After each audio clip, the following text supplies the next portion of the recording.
TEDxBrighton. It's fantastic to be here. My turning point happened about 12 years ago when I went to collect my daughter Joanna from primary school. And she came running out full of excitement saying, "Mum, Mum, I've been elected to school council." "That's fantastic," I said. "Are you representing the whole class?" She said, "No, of course not. There's always one boy and one girl from each class on school council because our experiences are different."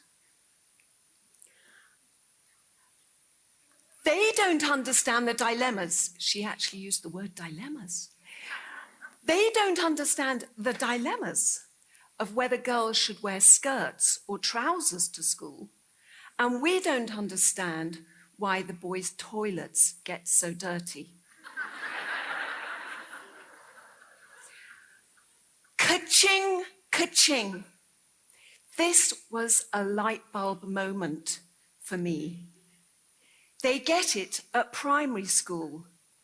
Boys and girls have different experiences, and that continues throughout life. Why can't women have equal seats and equal say in Parliament?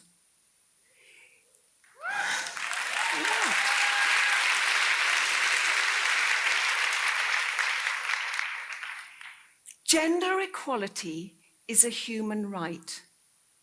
Why don't men and women run the country and plan the future together in equal numbers? So this is now my mission, 50-50. Let me just tell you a little bit about myself. I used to be an operations analyst, giving management advice on organization structure and how to get the best performance. 4 of the jobs I ever had, I was the first woman to do them. So I'm used to breaking down barriers.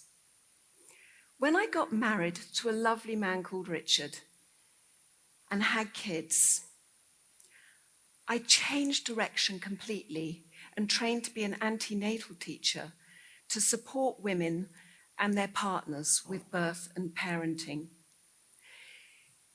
Day after day, it seemed to me that Westminster was out of touch with women's lives and the work that they do. It dawned on me why that might be. We just don't have enough women in the corridors of power. So I started to think, well, what can we do? How can we make this change? Surely we need a campaign. What could we call it? And then I bumped into Stuart. It's not a great photo. He sent me this by text yesterday. He's a great guy. Anyway, I bumped into Stuart. And he was one of my new dads.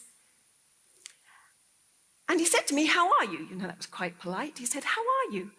I said, "My head is pounding with politics. I want women to have equal seats and equal say at Westminster. Gender equality of representation." He said, "Yeah, that's a cool idea. I've never thought about it before." He had studied politics at Oxford University, where many of our leaders, study. The fact that he hadn't even considered gender equality of representation kind of said it all. Anyway, the next day he sent me an email and he said, "I had no idea it was this bad. Only 23% of our MPs are women. Men outnumber women 3-1 in the Commons, and the Lords, it's much worse. There are 80 countries that have better gender balance in their parliaments than ours. We really should be leading the way on this." In the 100 years since women have won the right to vote and stand for Parliament, over 5,000 MPs have been elected, but fewer than 500 women. As Meryl Streep laconically said, "The statistics reveal the sexism." There's a democratic deficit. Women are the majority in life, but a minority in Parliament.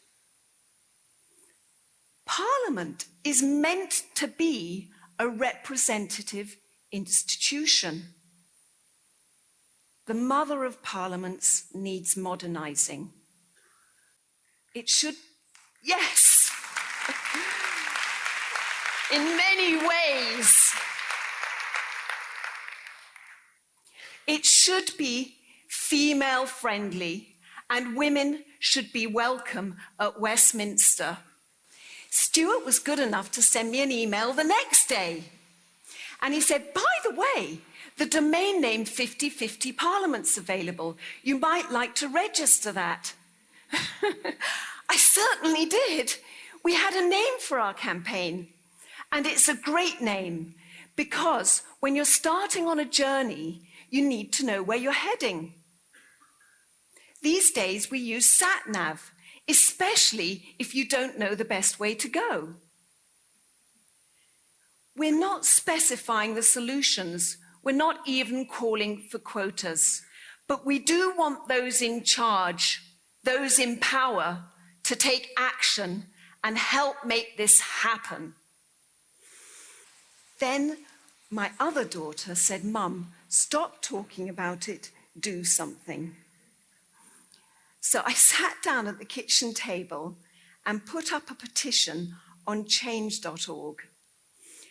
This was in November 2013, and I got a few T-shirts printed. The suffragettes used to go round with billboards saying, votes for women. Well, we go round with T-shirts making it clear what we want. The fight for political equality is still on. And the first MP in the T-shirt was Ben Bradshaw at the Exeter Respect Festival in 2014. Since then, the campaign has gone from strength to strength. We've had over 50,000 people sign the petition.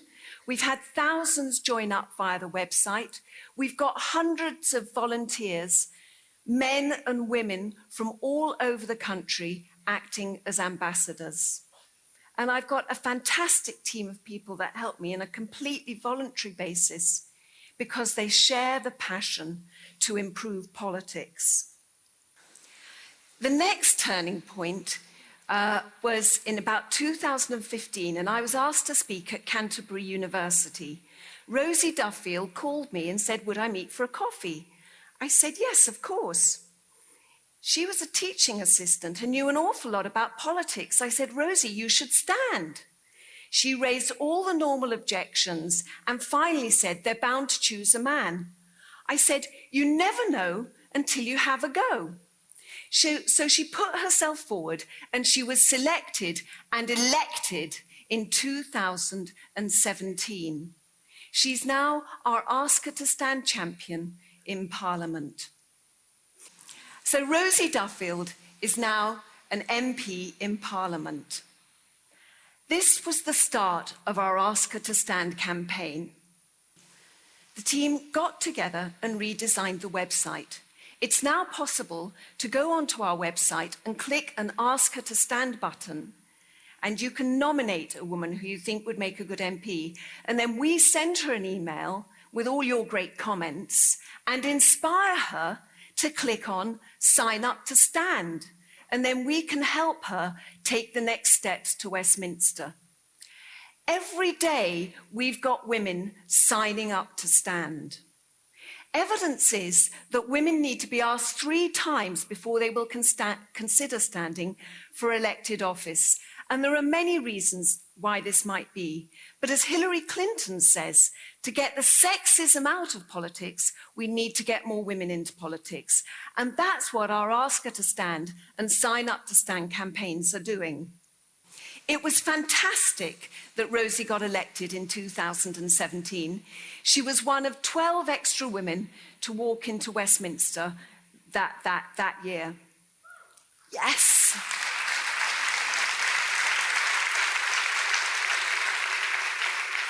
And the BBC hailed it as a record. because 32% of our MPs were now women. But that means women are still outnumbered 2-1.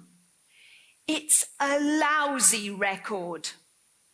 At that rate of 12 extra women per election, it's going to take 50 years. That's half a century to get gender balance in Parliament. I will be dead, and any young people here will be old. We've got to do better than that. There's too much at stake. Let's really break records. Let's get 60 extra women elected at the next election and the election after that, and then we will have gender balance by 2030, a decade of democracy. People say, I don't care whether my MP is a man or a woman. I just want the best. Of course I want the best. I want the best Parliament ever.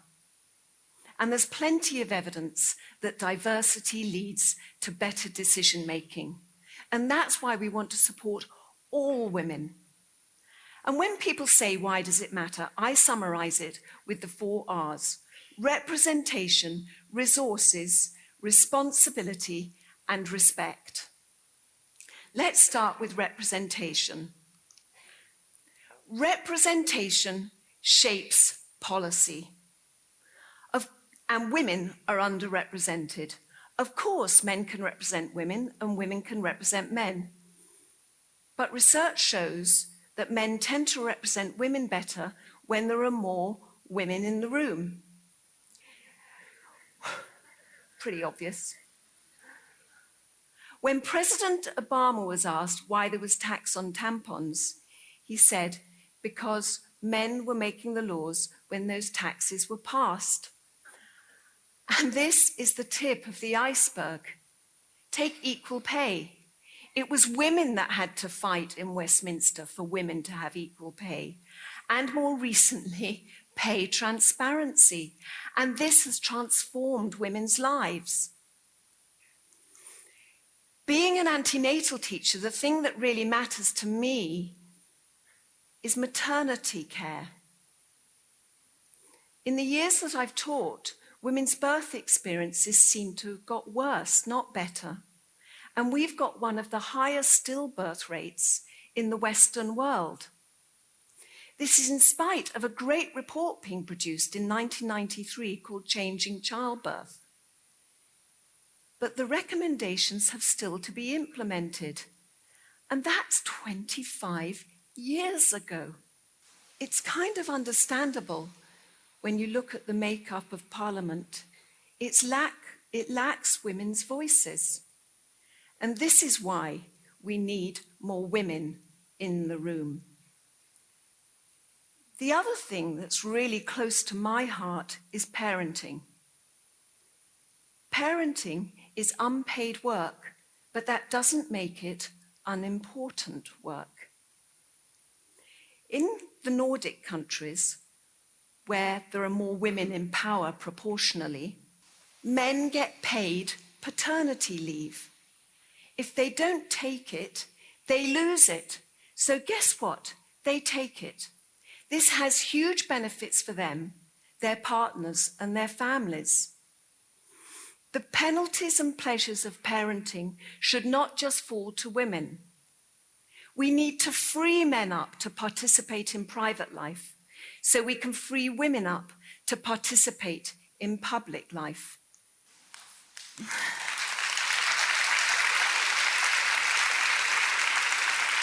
Thank you.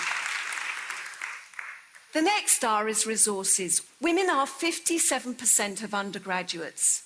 We make a massive contribution to society with our paid and unpaid work.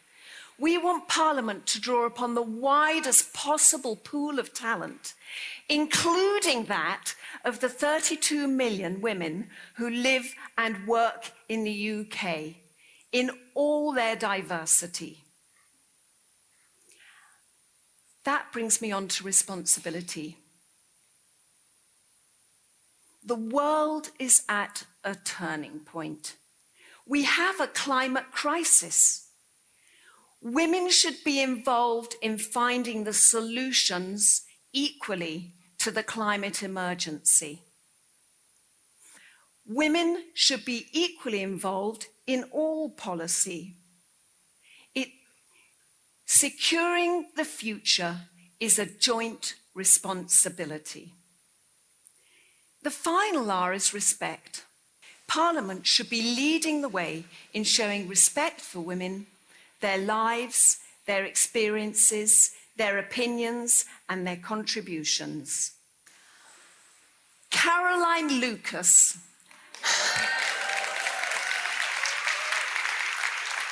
She has supported 50-50 from the early days, and so has the Green Party. And I have to say that meant a lot to me. The Women's Equality Party was founded in 2015, and they put 50-50 Parliament at the top of their manifesto pledge. Now, all the party leaders have shown support for our campaign. Jeremy Corbyn, Boris Johnson, Jo Swinson, and Ian Blackford. This is one thing that they're prepared to agree upon. Because it's not about politics. It's about building a better democracy in which all voices can be heard. Last year, on November the 21st, we organised a massive Ask Her to Stand Day at Westminster. Westminster put out the welcome mat to women. Over 200 MPs invited 300 women from all over the country. We stood in Westminster Hall that day and shouted for equal seats, equal say. It was the centenary of the Qualification Act when women could first stand for Parliament. 50-50 are the New Girls Network. Over 900 women have now gone to sign up to stand. And we are putting in place a system of peer supporters to support them in taking the next step and recording their progress. I would just like you to think, do you know a woman who really cares for her community? Do you know a woman who has some great ideas? Do you know a woman who has a huge amount of life experience? Do you know a woman who's good at listening, who'd make a great representative? Do you know a woman who'd make a great MP? Ask her to stand. I've asked 3 women to stand today and they've all signed up. You could light a spark. You could create a turning point. Maybe you know loads of women. Maybe we could light loads of sparks together. Who knows, we could have fireworks. Just imagine a parliament where women were equally involved. The impact would ripple across society, touching this generation and generations to come. Help us build a better democracy, one in which all voices are heard, represented, and respected. Thank you for listening to my voice today.